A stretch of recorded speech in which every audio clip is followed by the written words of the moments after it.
Welcome to the Amazing Truth Podcast, a podcast where we focus on real issues and have real talk, and as always, provide a biblical perspective.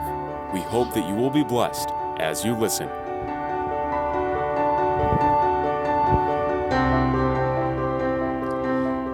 Hello and welcome to the Amazing Truth Podcast. This is the Amazing Truth Minute. This is the Amazing Truth Podcast. The Amazing Truth Podcast. Listen to us on Spotify, Apple Podcast, Google Podcast, and Stitcher. Like us on Facebook at the Amazing Truth Podcast. The Amazing Truth Podcast. Real issues, real talk. God, I still love you. A poem by Edna Kerubo. God, I still love you. When I'm sick for a while, or sick for life, I don't know. It doesn't matter. I still love you. God, I still love you. When you give the devil permission to torment, create a mess of my life, it seems like your eyes are closed. But I still love you. God, I still love you. When people walk away and my heart is broken, dejected, sad, in tears, I still love you. God, I still love you. When I have no job, hundreds of applications, yet no employment letter, distressed, broke, in despair. But I still love you. You see, God, I still love you. When I'm lonely, all alone, no one in sight, yet my heart yearns for affection, attention, acceptance. I still love you. God, I still love you. Can't explain why and how, but I still love you. You created me, redeemed me, died for me, saved me from sin. You know what? This life, this body, this mind, it's all yours. Take my life and let it be consecrated, Lord, to thee. God, I still love you. And that is the Amazing Truth Minute. This is the Amazing Truth Podcast. The Amazing Truth Podcast. Listen to us on Spotify, Apple Podcast, Google Podcast, and Stitcher. Like us on Facebook at the Amazing Truth Podcast. The Amazing Truth Podcast. Yes. Real issues, real talk. Yes. We are back like we never left. Actually, we never left, but we are back. We're back with another one. We're with another one. Yeah. It is exciting to be back, Kenan, man. Last week's podcast. Ooh wee! Yeah. You had me. I had to take my jacket off. It was too hot. What did you like most about it? Oh man, the realness. The Is that a realness, word? man. The real talk, the real conversations that we had with the beautiful young people we still have in the studio. I think it was refreshing, Yeah, and I'm glad to have them back again this week, man. We had to. I have mean, them back. how Yeah. now? No. Because you and I, we ran out of ideas. Oh, yeah, They are the ideas. You kept calling me experience until I ran out of ideas. I used all my cards. So we are back like we never left. Yes. We are still on the topic of relationships, right? With relationships, everyone is looking to be loved, to be appreciated, love and affection, some beautiful stuff, Yes. right? Yes. So I'm excited to be back. And what excites me more again is the beautiful faces, the beautiful guests that we have. And this time I'm going to let them introduce themselves. They're just going to go around, say what group they are, and then we'll pick it up from there. So I just give it to them. Our guests, introduce yourselves. Do I say like my name or all of this? Just however you guys want to introduce yourself. We are the KCC ambassadors. My name is Mercy Paris. Vicky, Ashley, Brian, Billia, Sheila, Ezekiel, Tiffany, Charlize, Maureen. We also have two other young members here seated on the other side, and we lost a few of them lost, but they are here. So together they are the what? The KCC ambassadors. What's KCC? Is it KCC is an acronym of Kenyan Community Church in Minnesota. Right. And so they can tell you where to meet them because they keep it real 100% all the time. Yes. And I'm Kenan. Well, this is Kenan. He's our wise Just go gentleman, ahead. Go and I'm ahead. excited to have him back. So we Yes. want to just dive right deep into the conversation. Welcome, young people. Hope you all didn't get into trouble from the discussion last week. But if you did, God is faithful that you're still surviving, and we're here. So we're excited about that. Now let's keep going with this conversation. Last week we talked about what is the right age of dating. Yeah. I think we agreed. What did we agree? If you can We remember. agreed there's no set date. At least I wasn't told. At But there's a least- period of time. There's a period of Yes, time. Yeah. I think the other thing that I took from that conversation is that relationship, there are developmental stages, and in every developmental stage, there's a right format and form of relationship. What do you all remember from that conversation? Anything that you took away from that? Before we dive in, we're building on this very same conversation today. Anybody want to say something that stood out from last time? The relationship we have with our parents plays a big role. The relationship we have with our parents plays a big role on who we become, right? The way our relationships are set up between us and our parents, and like the trauma and just our tactics and our way of going can affect our other relationships, like with our significant others or our friends or other family members. All right. Anything else? I think when we bring all this together, there was a consensus of healthy relationships ought and should to be built in our homes. Sometimes they don't happen, but there's also some good things that come out of that. So we are glad that we are back again to continue discussing on the conversations of how now do we build healthy relations. So our listeners, our viewers, our goal today is to discuss one or two things. And the main part we want to talk about, what does a healthy relationship look like? And I want to say this, I don't think there's a one way fits all of a healthy relationship. Yeah. But there are things that generally we can agree that this is what a quality, good, kind of godly, healthy relationship looks like. So I'm going to ask the question to get us started off. And as usual, the young people, we always have to start with the veteran in the house. So I am going to switch to my brother and I'm going to ask you one simple question. Yes. And here's my question. Have you ever been dumped? Or rather, let me say, have you ever been man. heartbroken? I have been dumped cold. I remember the year to the date. You seem traumatized. Man, please. No, I think I was in 6th grade or 7th grade. No. Bro, but you said last time- I think I was in 8th grade. And I think that was my first love. Now you are opening up. Man, Last time you said after high school, but now we are coming home. Yeah. How can I keep going? I don't know. See, I don't know. I didn't know I was in a relationship, or maybe they didn't even know they were in a relationship. All right. But I was heartbroken at that day, that time of year. I think I was in 7th or 8th grade, and man, I cried. I cried and sang a song in the bathroom. Man. I know there's a song by Alua. All cried out. No rights to that. But that song, I know it offhead because of that. I've been heartbroken, Ezra. You've been heartbroken. Yeah. What was the lowest moment about that? I think the rejection. The rejection. Man, that was tough. I still remember. I mean, that it was the first time, but I think I can feel the rejection. Did they tell you no? No, they went to the other dude. You found out they were seeing someone else. Yeah. And that And this is primary school. This is grade school. Still pain is pain. And in grade school, they walk with that person home. They share their lunches together. And you're there watching all that. So it was the rejection was, I felt it. You felt I it. did feel You it. felt it. Yeah. I'm glad you made it that far. Thank you, sir. Same question, Mr. Ezra. Have I been dumped? Yes. been Yes. I am a veteran being dumped. I have been dumped. What age, Ezra? What age? I think mine was way older. Way in the 20s. In my 20s. That was a real relationship. You know, the one that I told you in high school? That one, I don't even know what it was.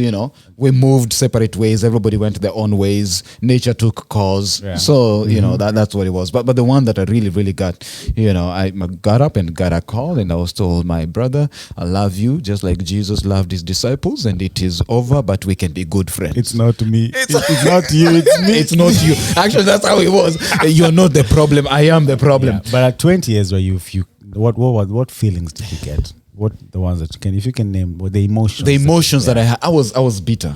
Uh-huh. Bro, I had been in that relation for a while, man. Right. I'd invested. Yeah. Even if I had money, you know. So it was. I felt sad. Yeah. I felt pained. I was disappointed.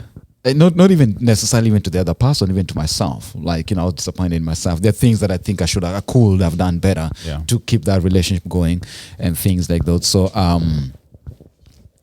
I just, it took me, and the fact is that, there was, when you're in a relationship, there are friends, your friends are also part of it. So it wasn't only me dumped, it's me and my boys.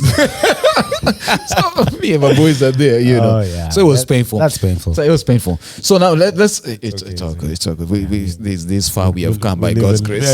We're going to continue. Yeah. Now let's switch to young people here. Have you ever experienced pain?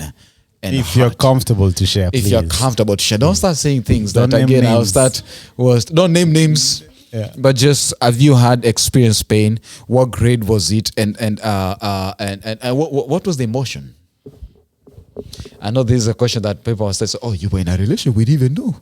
The uncles and the aunties. So feel comfortable not to share. But if you're comfortable enough, or even if not you, have you seen someone experience, and what did you see in that state? How did you support a friend through that state? This one. Crickets. This one is cricket. So we're going a little bit deeper. Yeah. We're sorry. Yeah. So it was around when I was around, I believe 13. I was so much, like my only focus was this one girl I met some time back. And I really thought, we had something, coming up, like she just led me, like everything I did, she was so interested in it, and I feel like, I feel like she acted like she was interested in it, but I don't really think. I just took it like, yeah, she really is. Yeah. Like, Then one time I went up to her, I'm like, it's time to really, Take tell it her to the how I next feel, level. So I went up to her. I was like, hey, can I talk to you? She's like, yeah, well, what's going on? And I went on, I just told her, how I feel. And I was just like, I like you and all that. Because, I was young and all. Yeah. So, I didn't know how to word it right. I went right to, I was like, I like you. Like, I like you. I want you to like me. You feel me? So, I want you like a friend. yeah. And I said it like that because I felt like she did like me back, and everything she did was like towards me type thing. But then I asked her, do you like me? Then she looked at me. She's like, what are you talking about? I thought we've been friends this whole time. Then I was just like, Boy child. Oh, boy, child. Then I was just like, after she that said that, I was just playing, I was just like, That was smooth, man. Yeah, I was just playing. and then go cry later. After that, I just went. I was like, wow. Oh boy.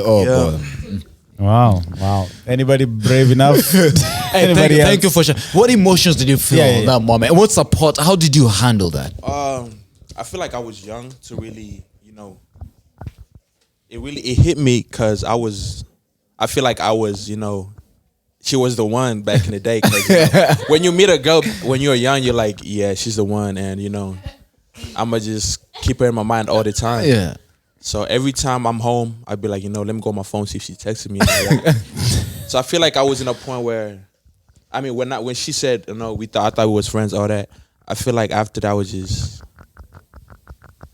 it's just, I don't know the feeling, but it's not a good it's not an everyday feeling. Yeah, it's an everyday feeling. I feel you, bro. I know. Yeah. You have company. You have company here. But he's moved on. He's doing good. Yeah. But one thing we want to say is this. We are laughing about this, but those feelings are genuine. Yeah. They are real. They are raw. And the thing, this is where sometimes we talk about, if you're not old enough to deal with those emotions and those feelings, they can destroy you. They can break you into pieces, right? So, and sometimes you might not know that feeling until you actually go through it, which we talked about in the last podcast, that you want to experience. How will you know if you haven't known? But it can fully destroy you. You need to know, are you old enough? Is this something I want to go through? Am I willing to invest this time? So how you navigate that is also critical. Anyone else wants to share? All right, let me ask this. Anyone who has ever, we don't have to talk about only significant other. You've lost a relationship for a parent, child, you've lost a relationship with a, because what do we call it in psychology? It's sociology.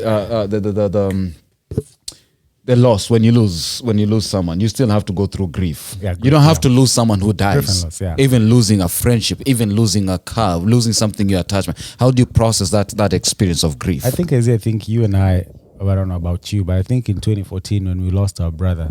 Yeah, I know who you're talking about, Brother Brayo. Yeah, Brother Brayo. Literally, it's a guy I worked. He let me find a job. I worked with him we were in the same company for about 2 years. So hearing that loss and at that age, I mean that was devastating, at least for me. Physical effects. My migraine started getting worse. Dealing with the grief, it was bad. So I think that coping, I think the community, the boys, the people and the youths that were in that kind of age group, I think we processed it collectively, corporately. But I think individually we had to kind of come to terms with that, and I took my own processing of that grief, and I think we were better. But that was a tough one. I remember when Brayo passed, I was in Madagascar, and I remember I got that call early in the morning. I don't even think people had gotten because of the time difference, because it was night. Yeah. And I literally had to go to the ocean, Indian Ocean stuff. And I was like, we were going out for activities and programs. I just couldn't go out. I just said, you know what? So loss is something real, of a friendship, loss of a relationship, loss of anything. So how you cope with that? So any painful experience that you have gone, you've lost something. Okay. And have you lost their phones? Phones. Lost their phones, But like losing something. Yeah, because here's the thing. I lost $300. How painful that was. I want to say this. We're talking about losing a relationship. Yeah. There is no difference when you lose a relationship than when you lose a job that you had attachment with. That when you lose a what? You wanted to get into a score. Those emotions are the same. The emotions are going to be the same. Yeah. So when we talk about, not everybody might be in a relationship where they lost, but have you ever lost as something that was so attached to you that caused you that pain? But let's process. I think this one is deeper. Let's keep on building here. So now here's a question. We want to avoid the losses, right? Anybody likes losing? Nobody likes losing. Ezra, I think you like losing. But that's a story for another day. Let's not go there. Let's not go there. Young people, this is how you deal with a conflict the right way. All right, this is how you deal with conflict. My brother, how are you doing? I'm doing very What fine. number is your team right now? My team is number 4. How many games are they ahead? It doesn't matter. What number is your team? My team is number 5. Okay, let's leave it We at have that. 2 games at hand. All right, let's process that. And now Ezra. it's still okay. Ezra, we have please. processed the pain that we're Yes, going through. that's processing, That's by the way. processing right now. Okay, let's keep going. We will come back to this at the end of the season. Yeah.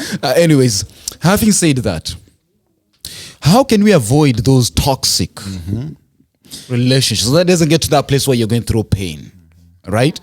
Nobody likes pain.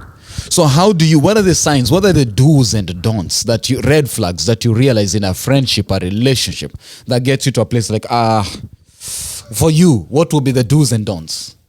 Or even, are we talking the about red flags? signs of a toxic relationship? Signs of toxic red relationships, the red flags, red flags. red flags. Lack of communication. Lack of communication. I think apologizing all the time when sometimes you don't need to apologize. Overly apologizing, brothers. Ezra, that's a different one, Ezra. We have to process. Hey, how are you? Good. I'm sorry. Why are you sorry? Hey, honey, here's the milk. I'm sorry. Just apologizing. All right. Somebody else. I believe the way that they treat their family. That's important. Watch the way they treat their family. It's qualities of a good person to be in a relationship. How they treat their family. The way they handle money. The way they handle money.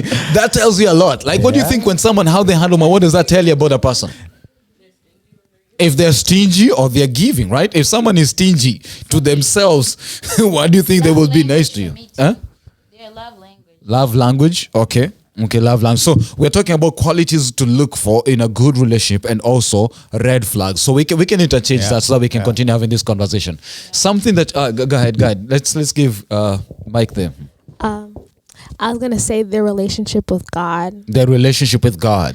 And also going back to the money, something my mom has always said. You gotta always like, do this when it's nice, when it's deep. If a person is not like, when it comes to tithes and offering, if that person is not good in, giving their 10% and just giving in general, don't expect them to be that same way in the relationship. Like, don't expect them to give in that relationship if they're not able to give to God. Kenan, you and I didn't qualify at any point until recently.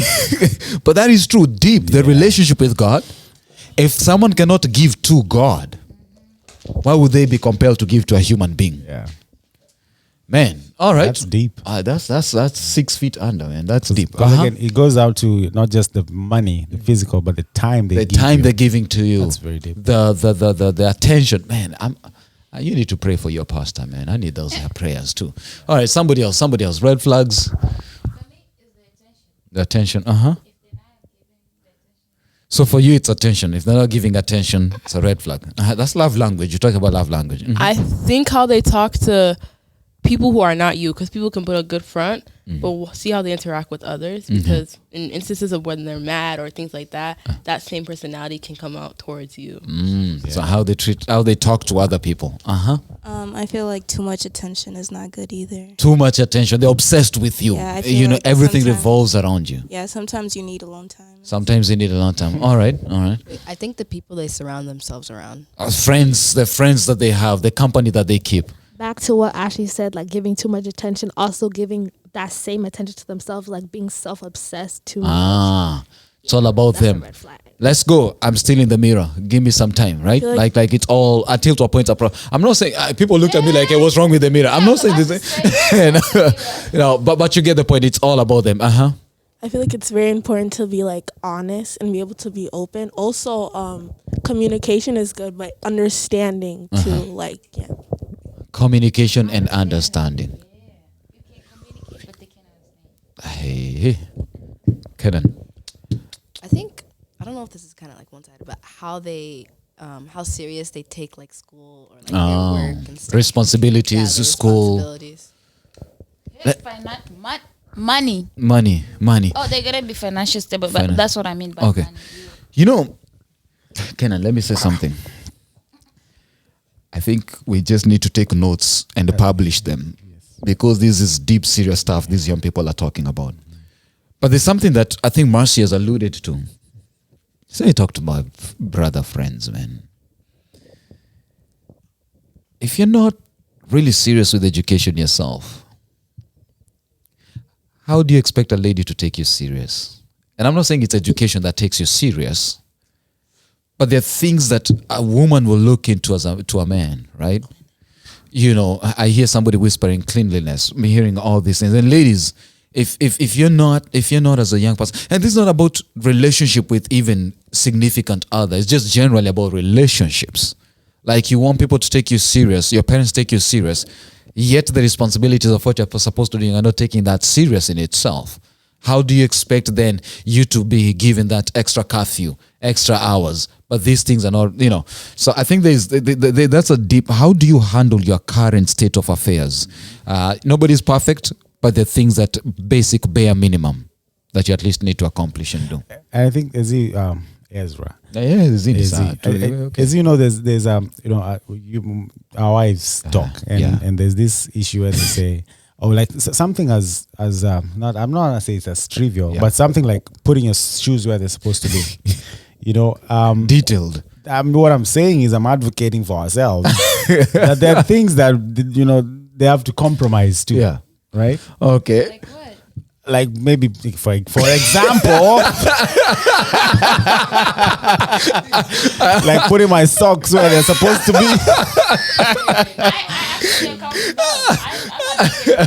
Right. So I'm advocating for us. There are things that we have to compromise. So I think the question is, do you think you can ever get someone who has all the qualities perfect like that? In a friend, in a parent, in a sibling, who has all those qualities? I know that if you see someone that has all those bad qualities that you just mentioned, run. I think we can agree. We can all agree in that, right? But if you see those signs, someone is dishonest, they treat their family bad, they're not clean. Yeah, you run, you run. You can. So, but if there are those qualities that if maybe doesn't put his socks where they're supposed to be. So the question is, which ones can you? What is something that you can compromise? Right. That will not, it's not a moral issue. It's not an ethical issue. It's not a spiritual issue, right? There are things like if someone is just sleeping all around, you can compromise on that. That is a no, right? But if someone is saying, listen, I'm not the best in where I place my things and stuff, but they're generally overally, balanced. They say, okay, is this something I can tolerate, something I can live with? You got to know what you can and cannot survive and even live. Right. And you see that from your home, from all those situations. All right. I just want to say, I feel like there's things that you can compromise, but then it will come and affect you later. So, like for me specifically, let's not go for you specifically, because I don't want a brother there to get ideas and start coming with those. Now, let me ask you a question. Right. I want to ask you a question specific. Would you consider yourself you are perfect as a young person? You are created perfect. I'm not perfect. Do you expect if you end up in a relation, someone to understand and forbear with you in some of those areas that you're weak? Then will it be fair for that person to equally say, you equally need to understand where I'm coming? Yeah. So is it fair then to say that it might affect you, but to what degree, to what level, to what extent? What are those things that we can say, okay, these ones we can handle, we can deal? Is that fair enough? Pastor, I'm really huge in biology, like cleanliness. It takes 21 days for a habit for somebody to adopt a habit. If it's over 21 days, I feel like at some point I think that I also lack patience. So I feel like for me in my head, since I know it's 21 days, after 21 days and I still see the same activity, you're out. Yeah. You will be out in many, but anyway, we're not all brave. And I'm saying that with love. Love because even God is patient with us. Like we're not even 100%. Our parents, there's effects that they have, culture, trauma, other things play a role into that. So, what are the no-nos? Like top 2 no-nos. This one is no. Yes, Sheila. Lying. I can't do it. Lying. Cannot stand lying. I can't. Big no in any relationship. Disrespect. No in any relationship. Like towards me, my family, my friends. Just showing people disrespect. I think putting hands on somebody too. Abuse. And too much alcohol or weed. Too much alcohol with too much. The word is too much. Okay, we'll come back. yeah. But let's. By too much, okay. Pastor, I don't want a man that drinks every. Yeah, go ahead. Keep going. We're gonna fix that. I don't like a man that drinks every day. But someday. Not if I want a man that can go even like weeks without drinking or smoking. First of all, I can't stand weed. Okay. That one is out of the way. Right. I just can't. Let's come back. Let's come back to this. Let me ask this. Here's the question that I'm gonna ask. Would you rather a man who cannot or a woman or who completely doesn't? Oh, completely doesn't. Doesn't smoke, doesn't drink, doesn't want, who want to have or completely doesn't? You won't do that. No one who drinks, they won't want that and stuff. See, Mr. Psychologist. No. I refuse. I refuse. Yeah, but anyway, go ahead. But here's the thing. Somebody said this, and I'm going to also bring it back to scripture and stuff like that. But somebody said this. Who you want, make sure you have that person first. Does that make sense? Like, we can sit and describe a perfect person. But you yourself, when you put yourself in the measuring way, where are you as a person? Right? So, those are no. We've talked about the toxics, the do's and the don'ts. Now let's talk about the signs of a healthy relationship. I think you're probably going to tell me the opposite of what we said no. But you're probably going to go that direction. But what is it that when you see, just you appreciate, you just say, this is nice. I wish that everyone could be like this. Could be at home, could be at school, could be in any relationship.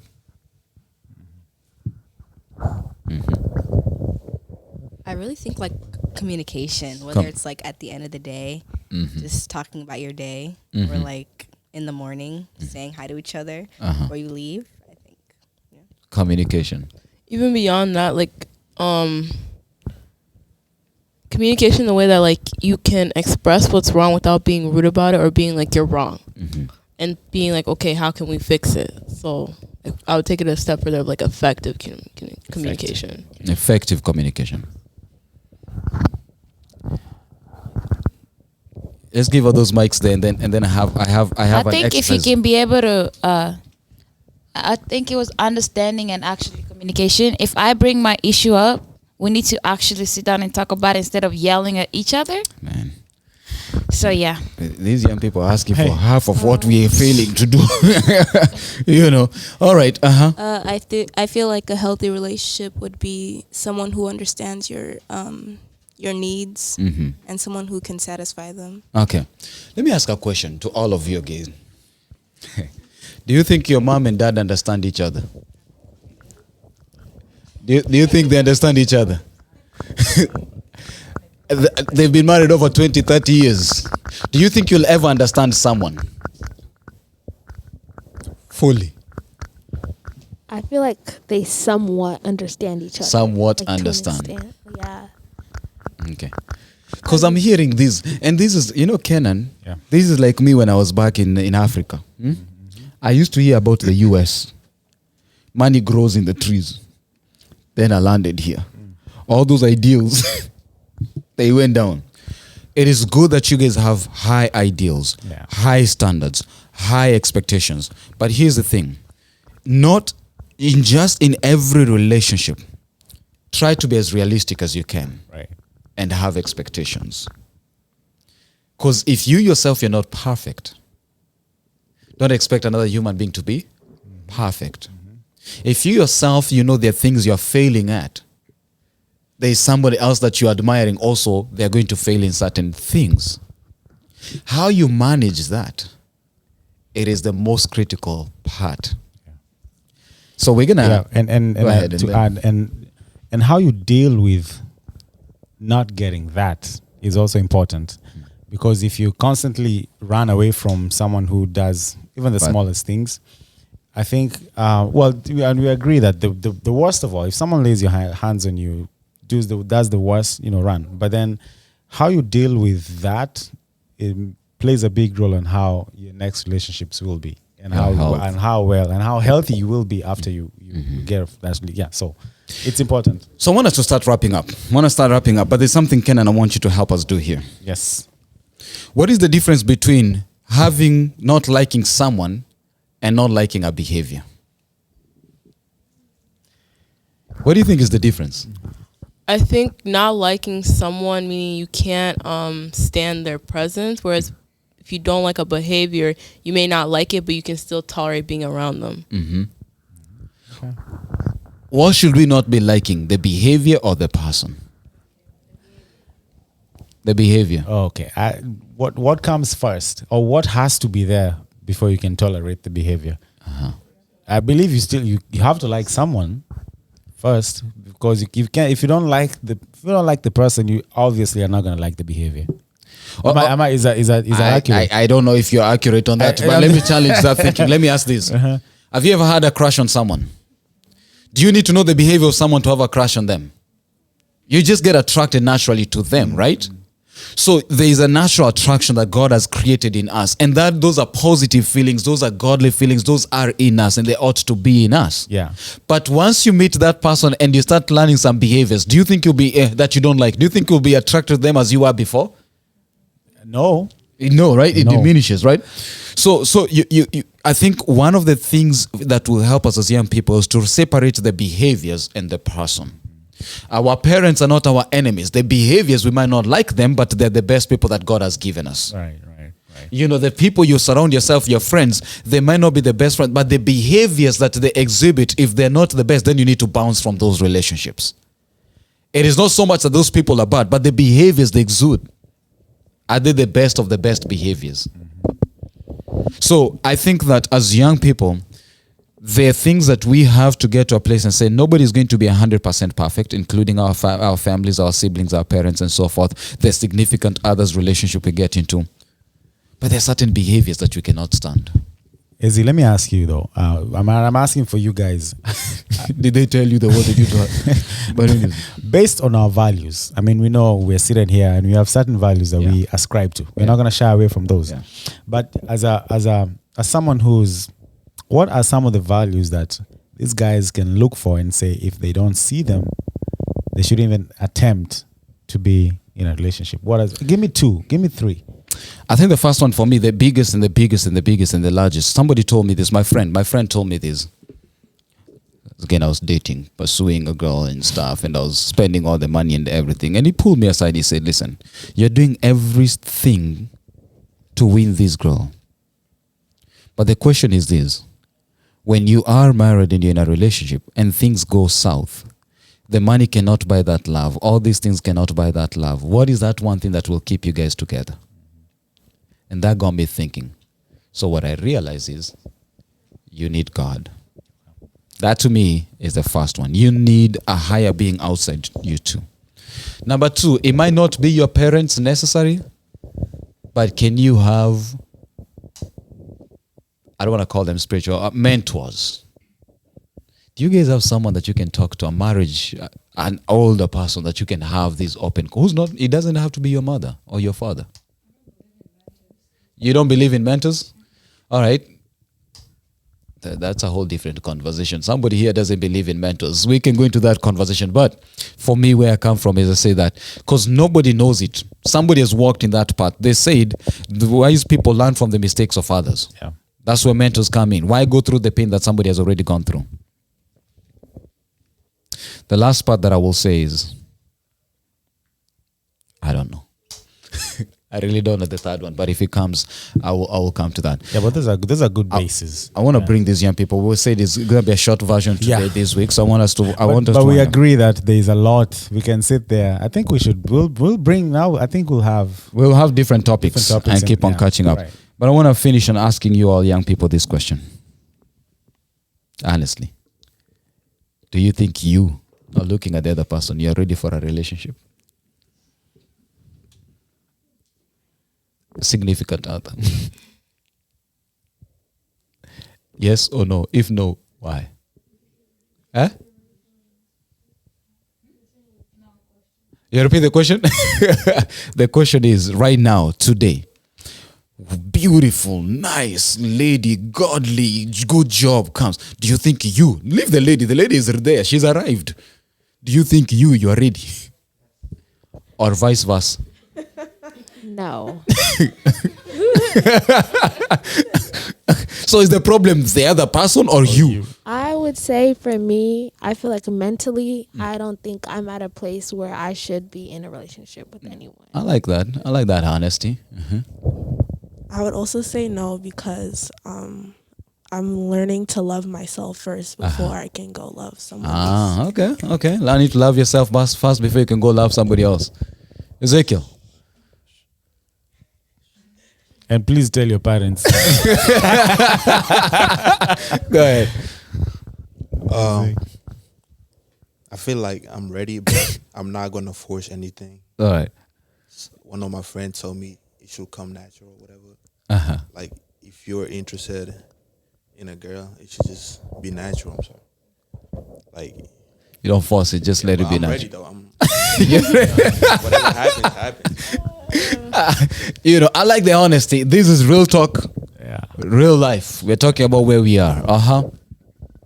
Not everybody has to answer if you don't feel comfortable, but in general. I would say no. I think because I've taken a lot of new responsibilities, and if I can barely take care of those, and I'll take care of another person. Oh my goodness. Whoa. Yeah, I was gonna say the same thing, but also no, because I think I fantasize about someone too much, and the minute I'm like, it's not what I think, I'm immediately hurt. So I need to. You need to learn how to deal with the emotions and all that stuff. And expectations. Expectations. I feel like no, because I feel like at this point in my life, I feel like if I'm in a relationship, I want to look towards marriage, and marriage is just scary. I don't want it. You're not there yet. You're not thinking that level yet. All right. I think to the gentlemen who are watching this podcast, our young people are not ready. Please. As per their responses. Yeah. So I appreciate you all being open. Mm-hmm. Go ahead. I feel like a lot of young people want to be in relationships, but they're not ready to be in relationships. Mm-hmm. Like, they seek relationships for the positive side, but as soon as something negative happens, that's why the relationship breaks, because it's like you just want to be in it for the good things, but you're not there for the trials and the tribulations that come with the relationship. The responsibilities. People aren't ready to take care of those responsibilities. People just want to have fun. They don't really realize. People just want to have fun. They don't realize the weight of responsibility time. I don't think relationship is what they're looking for. Oh, nice. I like the way you framed it. Maybe it's not even a relationship they're looking for. Yeah. They just want friendship or something like that. Yeah. It's a no for me too, because I don't know. I feel like I was done. I'm done. I'm done. I don't want any relationship, even friendships. I barely want friendships. I just I could be okay with being acquaintances. I just want to be by myself. But okay, cool. But let's frame that conversation differently. We also discussed that you used to be very open, very outgoing, and those areas. Have you processed those? Would you say you've processed those? Now, we don't want to answer that question right now because this is not the place in the space, but those are the questions you need to ask yourself before even you engage yourself in a friendship, in a relationship. Where am I emotionally? Where am I mentally? One of the conclusions we can take from this conversation is this. It is not about age. It is about emotionally. Do you know what you want? Do you have the right support system? Do you understand the magnitude? And I think that's what our parents, when they say wait until college, it's the belief that after that, you might have matured enough to that place where you can process all those emotions together. That's now, right. I'm not saying that's right, but that's the logic that they could be coming from. Tiffany, here you talk about you have so many responsibilities right now. You don't even know how you can juggle those. You've come to that decision by yourself, right? Now, sometimes if a parent arrived at that decision, you might sit down and say, my parents don't want me to be in a relationship until after college. But you've come to that conclusion by yourself. Self-reflection is important, young people. I want us to wind up now. Kenan? This is rich. Can we take the final thoughts? Anybody with a final thought as we close? Just final thoughts about these 2 episodes, the series we have done. What have you learned? What are you hearing? Speak to a young person, speak to a parent with love, something out there, and then we'll come here and wind up. Yeah.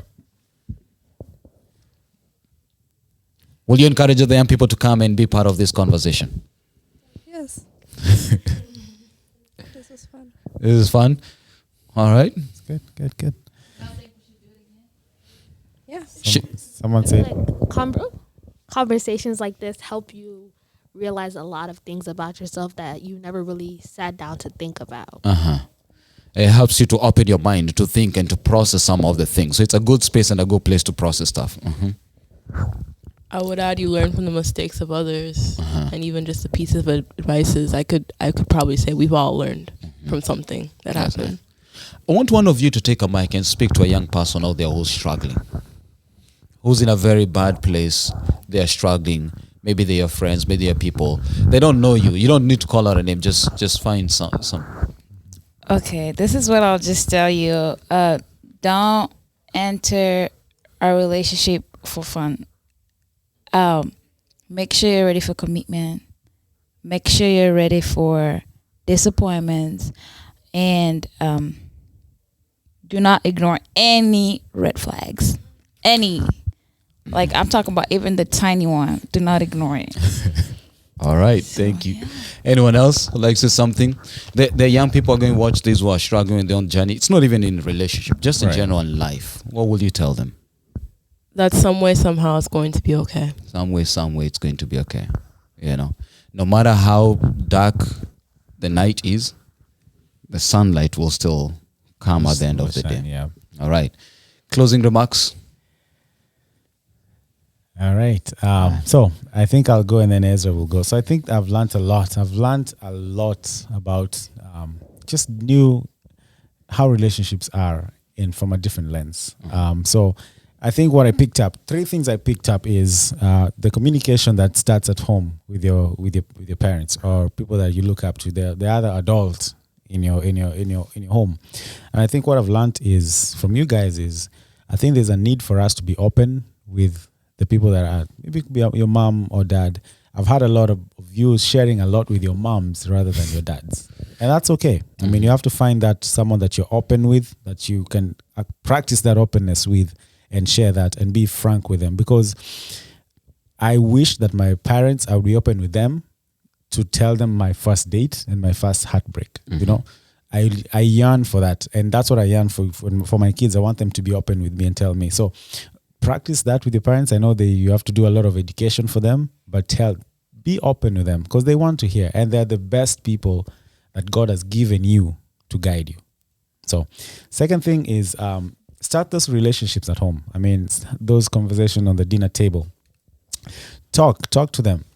You know, those nuclear relationships that you have at home, let them be the practice ground for you guys. And that's where you can start practicing about how to talk, how to deal with those emotions, get places to cope, and then go to the church or something. Be spiritual. Find a community that you can a healthy community. Previous relationships, if you've been lucky or unlucky enough to be in a previous relationship, process it in a way that you can be ready for the next one, because there's gonna be next ones. So find a way to process. If you have to seek, if you have to pray, obviously pray, give it to God, and then process it professionally if you have to. Take advantage of the guidance, and we used to call them guidance and counselors. I don't know what they call them now. I don't know. Those schools, those social workers, process those emotions. And I'm glad you guys are here. I've learned a lot, and I pray that you guys will be the beacons of light for my kids, because they're looking up to you guys, right? So, too much pressure on all of you, no much pressure. I want to finish by saying this. I want to speak for myself. I want to speak to the adults who are going to be watching and listening to this. This is a judgment-free zone, and this is how we keep it real 100%. And I want to say that as we continue with these conversations, may our homes be the safe havens for all of us. That we can be able to create these conversations. I know I struggle. We know we struggle. But in this generation, we can overcome together when we are together, when we work together. Number 2, don't listen to this conversation and just dissect and think their kids don't process this way. Listen for the sake of listening. Listen to understand. You know, in some of our previous podcasts, not really podcast, we had a session where these young people were there, and we had actually an exercise of listening to understand versus listening to correct. Right? Let us listen to one another and speak to each other. And lastly, your first responsibility is not so much about the job you do. It's not so much about the power you have in the community and leadership. It's about your family. Let's prioritize. And I'm speaking to myself. I'm always busy with the community and stuff. So I'm speaking to myself. Young people, as usual, much love to you all. You all never disappoint. Always exciting. We always get to do our stuff. So stay tuned for much more coming from the KCC ambassadors. Want to challenge all the young people in all the other communities here in Twin Cities. Come, let's have this real life conversation. Let's talk about situations that are happening in our lives, and let us create that safe space for each and every one of us to process. That has been our time here at Amazing Truth Podcast. Till next time, like, subscribe, and follow us, and share with your friends so that we can be able to be sharing. Thank you. Peace out. Thank you for listening to this episode of the Amazing Truth Podcast. We hope you were blessed as you listened. Don't forget to share, like, and subscribe. God bless you, and see you on the next one.